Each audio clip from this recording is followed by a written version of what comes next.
Раз, два, три, четири. Един мой блян от близките години, съня ми дойде и каза: засмян, момче, мечтите ти са сини, но с тях накъде днес са добри. Само хора с пари и не са сини мечти, земята се върти. Разбрах това, което блянът каза, но реших все пак, че трябва без страх, без капчица омраза да опитам как човек като мен, вечно с празен джоб, ще може някой ден да престане да се чувства роб. Все пак надеждата е жива, все пак тя последна си отива. Тя е с тебе в живота и никога не пада по гръб.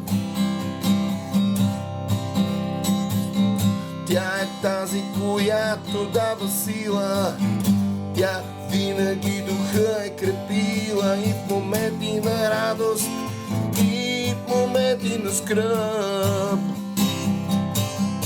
Ей, тя е нашата надежда, ей, народът вече проглежда, ей, а щом народът проглежда, животът му става скъп.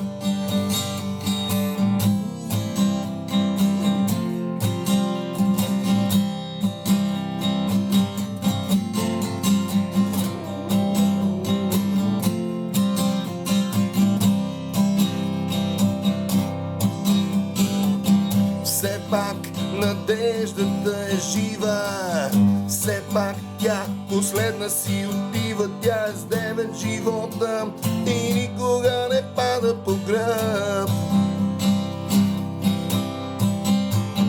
Тя е тази, която дава сила, тя винаги духа е крепила, и в моменти на радост, и в моменти на скръб. Все пак надеждата е жива, все пак тя последна си отива. Тя е с девет живота и никога не пада по гръб. Тя е тази, която дава сила, тя винаги духа е крепила, и в моменти на радост, и в моменти на скръб. В моменти на радост и в моменти на скръб. И в моменти на радост и в моменти на скръб.